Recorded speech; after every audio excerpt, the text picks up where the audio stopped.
Hello' everyone, সকলোকে স্বাগতম জনাইছোঁ লাভলি ষ্টাডিজ ইউটিউব চেনেলৰ নতুন এটা ভিডিঅ'লৈ। আজি আমি APSC আৰু GATE 4 এক্সামৰ বাবে কেইটামান অতি গুৰুত্বপূৰ্ণ কুৱেশ্যন এনচাৰ লৈ আহিছোঁ। সেই কুৱেশ্যন এনচাৰৰ বিষয়ে আজি আলোচনা কৰিম। তো বলকচোন বেছি পলম নকৰি আজিৰ ভিডিঅ'টো আৰম্ভ কৰোঁ। আজিৰ ফাৰ্ষ্ট কুৱেশ্যনটো দিয়া আছে, প্ৰথম অসমীয়া ছনেট পুথিখনৰ নাম কি? প্ৰথম অসমীয়া ছনেট পুথিখনৰ নাম কি সুধিছে। তলত অপশ্যন 4টা দিয়া আছে। অপশ্যন 4টাৰ মাজৰ শুদ্ধ উত্তৰ কোনটো হ'ব তোমালোকে কমেণ্ট বক্সত জনাই দিব। প্ৰথম কুৱেশ্যনটো তোমালোকৰ বাবেহে থাকিল। নেক্সট কুৱেশ্যন অৰ্থাৎ 2 নম্বৰ কুৱেশ্যনটো সুধিছে, প্ৰথম অসমীয়া ৰোমান্টিক কবিতাটো কি? প্ৰথম অসমীয়া ৰোমান্টিক কবিতাটো কি সুধিছে। তলত অপশ্যন 4টা দিয়া আছে। অপশ্যন 4টাৰ মাজৰ শুদ্ধ উত্তৰটো হ'ব অপশ্যন চি বনকুঁৱৰী। প্ৰথম অসমীয়া ৰোমান্টিক কবিতাটো হৈছে বনকুঁৱৰী।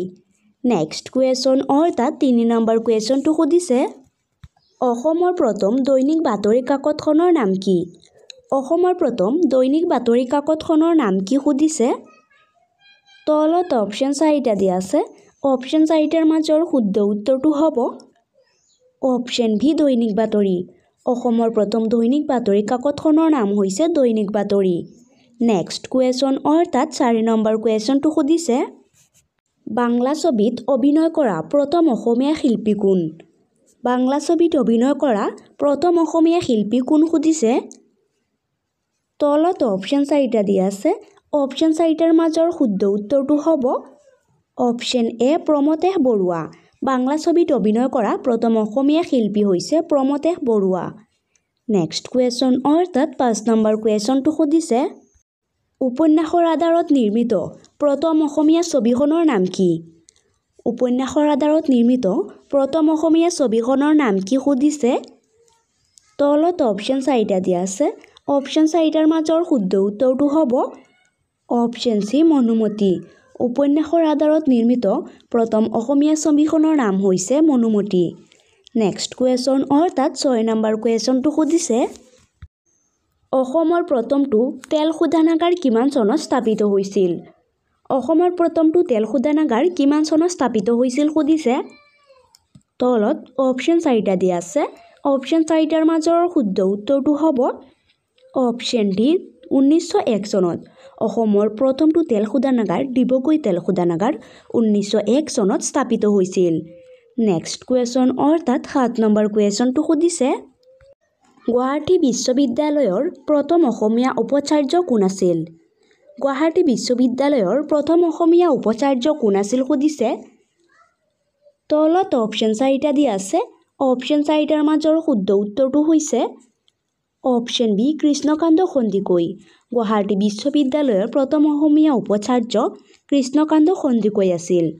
নেক্সট কুৱেশ্যন অৰ্থাৎ 8 নম্বৰ কুৱেশ্যনটো সুধিছে, ফিলিপাইনৰ মুদ্ৰাৰ নাম কি? ফিলিপাইনৰ মুদ্ৰাৰ নাম কি সুধিছে। তলত অপশ্যন 4টা দিয়া আছে। অপশ্যন 4টাৰ মাজৰ শুদ্ধ উত্তৰটো হৈছে অপশ্যন এ পেচু। ফিলিপাইনৰ মুদ্ৰাৰ নাম হৈছে পেচু। নেক্সট কুৱেশ্যন অৰ্থাৎ 9 নম্বৰ কুৱেশ্যনটো সুধিছে, নেপালৰ ৰাষ্ট্ৰীয় প্ৰতীক কি? নেপালৰ ৰাষ্ট্ৰীয় প্ৰতীক কি সুধিছে। তলত অপশ্যন 4টা দিয়া আছে। অপশ্যন 4টাৰ মাজৰ শুদ্ধ উত্তৰটো হৈছে অপশ্যন ভি গৰু। নেপালৰ ৰাষ্ট্ৰীয় প্ৰতীক হৈছে গৰু। নেক্সট কুৱেশ্যন অৰ্থাৎ 10 নম্বৰ কুৱেশ্যনটো সুধিছে, পানীদিহিং অভয়াৰণ্য কোনখন জিলাত অৱস্থিত?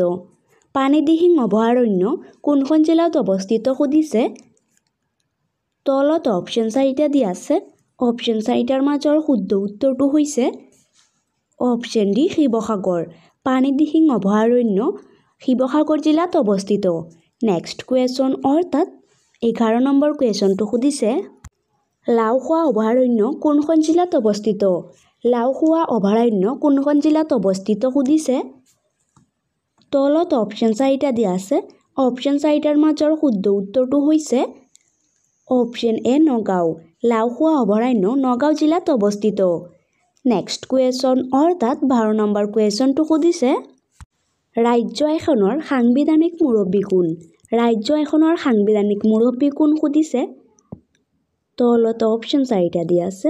অপশ্যন 4টাৰ মাজৰ শুদ্ধ উত্তৰটো হ'ব অপশ্যন চি ৰাজ্যপাল ৰাজ্য এখনৰ সাংবিধানিক মুৰব্বী হৈছে ৰাজ্যপাল নেক্সট কুৱেশ্যন অৰ্থাৎ 13 নম্বৰ কুৱেশ্যনটো সুধিছে ৰাজ্যপালৰ কাৰ্যকাল কিমান বছৰ ৰাজ্যপালৰ কাৰ্যকাল কিমান বছৰ সুধিছে তলত অপশ্যন 4টা দিয়া আছে অপশ্যন 4টাৰ মাজৰ শুদ্ধ উত্তৰটো হৈছে অপশ্যন এ 5 বছৰ ৰাজ্যপালৰ কাৰ্যকাল 5 বছৰ নেক্সট কুৱেশ্যন অৰ্থাৎ 14 নম্বৰ কুৱেশ্যনটো সুধিছে অসম ৰাজ্যিক বৃদ্ধ আয়োগ কিমান চনত গঠন হৈছিল অসম ৰাজ্যিক বৃদ্ধ আয়োগ কিমান চনত গঠন হৈছিল সুধিছে তলত অপশ্যন 4টা দিয়া আছে অপশ্যন 4টাৰ মাজৰ শুদ্ধ উত্তৰটো হৈছে অপশ্যন বি 1995 চনত অসম ৰাজ্যিক বৃদ্ধ আয়োগ 1995 চনত গঠন হৈছিল নেক্সট কুৱেশ্যন অৰ্থাৎ 15 নম্বৰ কুৱেশ্যনটো সুধিছে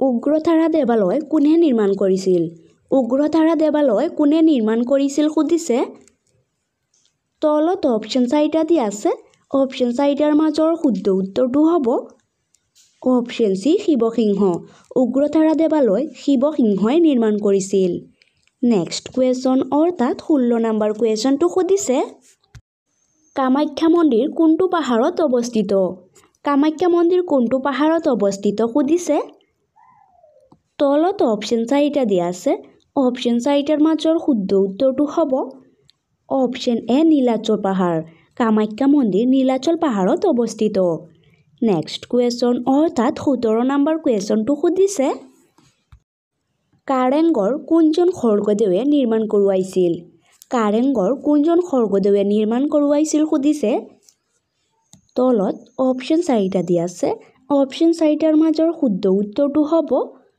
অপশ্যন চি ৰাজেশ্বৰ সিংহ কাৰেংঘৰ ৰাজেশ্বৰ সিংহ স্বৰ্গদেৱে নিৰ্মাণ কৰোৱাইছিল নেক্সট কুৱেশ্যন অৰ্থাৎ 18 নম্বৰ কুৱেশ্যনটো সুধিছে ভাৰতীয় সংবিধানৰ কোনটো অনুচ্ছেদ ৰাজহুৱা নিয়োগত সকলো নাগৰিককে সম সুযোগৰ ব্যৱস্থা কৰিছে ভাৰতীয় সংবিধানৰ কোনটো অনুচ্ছেদ ৰাজহুৱা নিয়োগত সকলো নাগৰিককে সম সুযোগৰ ব্যৱস্থা কৰিছে সুধিছে তলত অপশ্যন 4টা দিয়া আছে অপশ্যন 4টাৰ মাজৰ শুদ্ধ উত্তৰটো হ'ব অপশ্যন এ অনুচ্ছেদ 16 ভাৰতীয় সংবিধানৰ অনুচ্ছেদ 16 ৰাজহুৱা নিয়োগত সকলোকে নাগৰিককে সম সুযোগৰ ব্যৱস্থা কৰি দিছে নেক্সট কুৱেশ্যন অৰ্থাৎ 19 নম্বৰ কুৱেশ্যনটো সুধিছে কোন বছৰত মৌলিক কৰ্তব্যসমূহ ভাৰতীয় সংবিধানত অন্তৰ্ভুক্ত কৰা হৈছিল কোন বছৰত মৌলিক কৰ্তব্যসমূহ ভাৰতীয় সংবিধানত অন্তৰ্ভুক্ত কৰা হৈছিল সুধিছে তলত অপশ্যন 4টা দিয়া আছে অপশ্যন 4টাৰ মাজৰ শুদ্ধ উত্তৰটো হৈছে অপশ্যন ডি 1976 চনত 1976 চনত মৌলিক কৰ্তব্যসমূহ ভাৰতীয় সংবিধানত অন্তৰ্ভুক্ত কৰা হৈছিল নেক্সট কুৱেশ্যন অৰ্থাৎ 20 নম্বৰ কুৱেশ্যনটো সুধিছে ভাৰতত প্ৰথমবাৰৰ সংশোধনী কেতিয়া গৃহীত হৈছিল ভাৰতত প্ৰথমবাৰৰ সংশোধনী কেতিয়া গৃহীত হৈছিল সুধিছে তলত অপশ্যন 4টা দিয়া আছে অপশ্যন 4টাৰ মাজৰ শুদ্ধ উত্তৰটো হ'ব অপশ্যন এ 1951 চনত ভাৰতত প্ৰথমবাৰৰ সংশোধনী 1951 চনত গৃহীত হৈছিল